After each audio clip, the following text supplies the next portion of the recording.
Ajit Pai, FCC Chairman. Ajit Pai is the chairman of the Federal Communications Commission. He was designated chairman by President Donald J. Trump in January 2017. He had previously served as commissioner at the FCC, appointed by then-President Barack Obama and confirmed unanimously by the United States Senate in May 2012. Regulatory philosophy.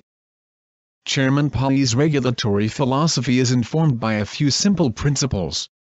Rules that reflect these principles will result in more innovation, more investment, better products and services, lower prices, more job creation, by a few simple economic growth. 1. Consumers benefit most from competition, not preemptive regulation. Free markets have delivered more value to American consumers than highly regulated ones. 2. No regulatory system should indulge arbitrage. Regulators should be skeptical of pleas to regulate rivals, dispense favors, or otherwise afford special treatment. 3. Particularly given how rapidly the communications sector is changing, the FCC should do everything it can to ensure that its rules reflect the realities of the current marketplace and basic principles of economics. 4. As a creature of Congress, the FCC must respect the law as set forth by the legislature. 5. The FCC is at its best when it proceeds on the basis of consensus. Good communications policy knows no partisan affiliation.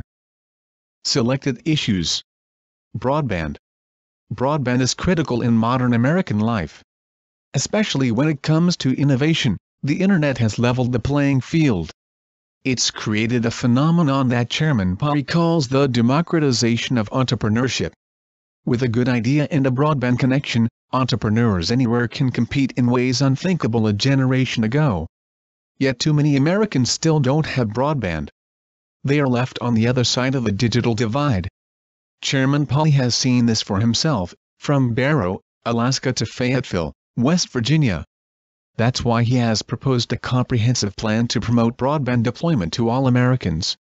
The federal government must make it easier for broadband providers to retire increasingly obsolete copper lines in favor of next-generation technologies like fiber. It must enable rural residents to have the same choice for standalone broadband typically found in cities.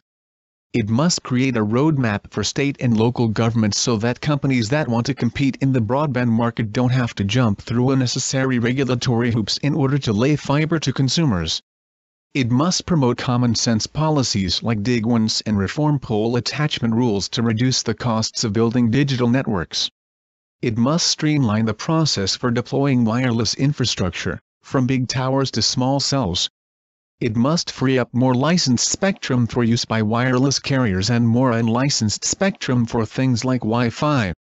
And it must preserve internet freedom here and abroad, so that the online world can flourish free from heavy-handed government intervention. First Amendment. Chairman Pai has been an outspoken defender of First Amendment freedoms. When the FCC proposed to send researchers into newsrooms to question why reporters cover some stories and not others, Chairman Pai sounded the alarm. Soon after, the FCC cancelled the study. Chairman Pai has also spoken out about threats to free speech here and abroad and has warned against government efforts to regulate the marketplace of ideas. Public safety. Public safety is a top priority for Chairman Pai. He took action to ensure that consumers can reach emergency services whenever they dial 911. He has also called on the FCC to help law enforcement combat the rising threat posed by contraband cell phones in our jails and prisons. And he's pushed for the advancement of next-generation 911, an internet-based system which will help keep Americans safe. Fiscal responsibility. Chairman Pai has fought to eliminate waste, fraud, and abuse in federal programs. He was the first commissioner to demand an end to corporate welfare in a recent major spectrum auction. The agency ultimately agreed, saving taxpayers over $3 billion. He has been outspoken against the waste, fraud, and abuse in the Lifeline program, leading an investigation into the issue. And he wants to make sure that every federal program under the FCC's purview gets the most bang for the buck. Taking the initiative and getting results. In addition to the accomplishments mentioned above, Chairman Pai was the first member of the FCC in over 2 decades to call for revitalizing the AM radio band. The basic reforms he proposed were adopted in 2015. He also urged the FCC to create a task force to study the Internet protocol transition and report on obsolete rules that could be repealed. That task force was created. He proposed a way for the FCC to address petitions filed by the public much more quickly. That rocket docket is now in place and has dramatically sped up the agency's decision-making. With respect to outside review and oversight, in at least half a dozen high-profile cases in which he dissented, federal courts of appeals have upheld his position. And in other such cases, one or both houses of Congress has passed legislation consistent with his position. Thanks for staying up with us. Have a good day.